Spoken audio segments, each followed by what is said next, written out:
Saudara, Anda kembali menyaksikan dialog kado akhir tahun Jember Raih Anugerah Meritokrasi 2023 dan masih bersama Pak Suko. Tadi terakhir kita membahas tentang definisi, kemudian manfaat, program prioritas. Nah, berkaitan dengan sistem merit di Kabupaten Jember ini, seperti apa penerapannya, Pak Suko? Terima kasih untuk yang di Kabupaten Jember. Itu sistem merit itu kan ada 8 area terbagi ke dalam 36 indikator. Mulai dari perencanaan, kemudian pengembangan kompetensi, sampai dengan yang ke-8 itu adalah bagaimana kesejahteraan. Nah, dari situ kami yang sudah melakukan yaitu proses seperti perencanaan. Itu kita melakukan yang namanya itu ANJAP ABK, analisis jabatan dan analisis beban kerja. Jadi seberapa sih yang dibutuhkan untuk jabatan di Kabupaten Jember itu, terus beban kerjanya bagaimana? Itu kami sudah melakukan itu. Kemudian untuk pengembangan kompetensi. Untuk pengembangan kompetensi itu para ASN di lingkup pemerintah Kabupaten Jember itu diberi kesempatan yang seluas-luasnya untuk bagaimana untuk mengembangkan kompetensi. Dan itu sebetulnya sejalan dengan regulasi yang ada bahwa ASN itu mempunyai hak, ya, itu mempunyai kewajiban untuk mengembangkan kompetensinya itu minimal 20 jam per tahun. Nah, oleh karena itu akselerasi atau inovasi yang kami lakukan, salah satunya itu adalah kita bekerja sama dengan OPD terkait seperti Kominfo dan OPD-OPD lain itu kita mengembangkan kompetensi itu juga melalui adalah webinar series ya. Itu yang sudah kita lakukan dan sudah ke-11 sudah pada saat ini. Nah, itu apa yang dilakukan webinar series itu mendapatkan penghargaan. Salah satu yang dinilai itu mendapatkan penghargaan yaitu bupati atau kepala daerah yang mempunyai kepedulian dan mempunyai istilahnya itu mempunyai komitmen untuk bagaimana pengembangan kompetensi di Kabupaten Jember. Yang kapan hari itu Pak Bupati itu adalah mendapatkan penghargaan ASN Achievement Award tahun 2023 dari Gubernur.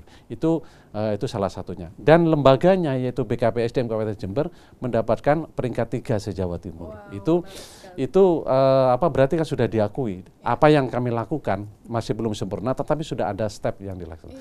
Kemudian yang berikutnya yaitu memberi kesempatan kepada para ASN itu bagaimana untuk menempati jabatan sesuai dengan formasi yang ada. Itu kita melakukan kalau yang eselon 2 atau kepala dinas, kepala badan dan sebagainya itu secara terbuka yang dinamai dengan open bidding atau seleksi terbuka.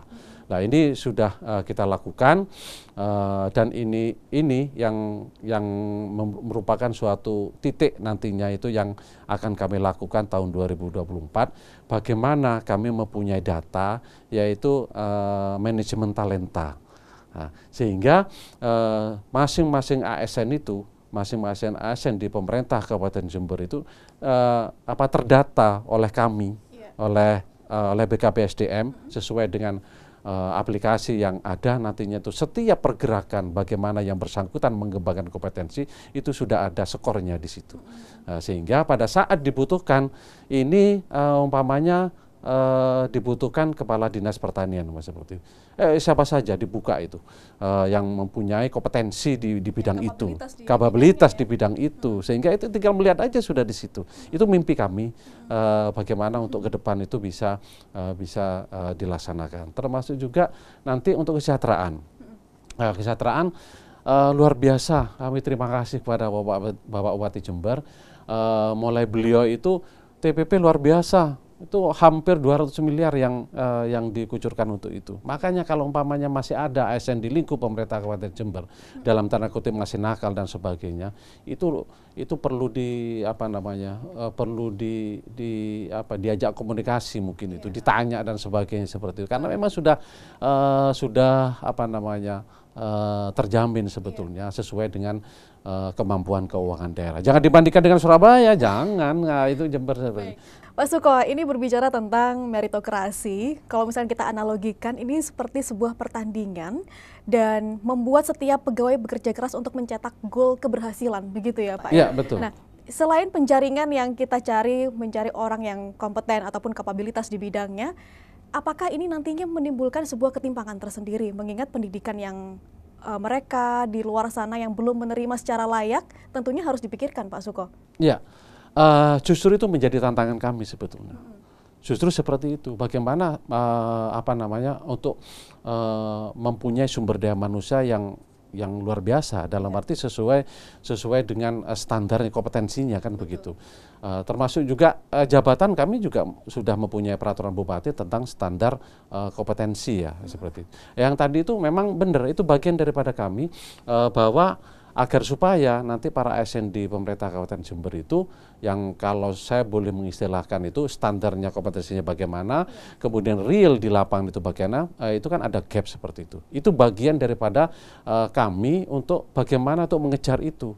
Dan itu pun kebijakan-kebijakan apa yang dilahirkan. Dan yang sementara ini kan kami itu melakukan mengirim mahasiswa umpamanya seperti itu, kemudian mengirim diklat, mengirim bintek dan sebagainya, itu yang masih kami lakukan. Tetapi itu kami masih membutuhkan suatu data real nantinya itu sesuai dengan OPD-nya masing-masing, sesuai dengan bidang tugasnya masing-masing seperti itu. Dan tentunya seiring dengan penerapan sistem meritokrasi ini, ada penghargaan dan sanksi kepada ASN yang berdasarkan penilaian kinerja yang objektif dan transparan. Pak, itu seperti apa? Tapi jangan dijawab dulu, kita akan rehat sejenak. Dan saudara jangan kemana-mana, tetaplah bersama kami.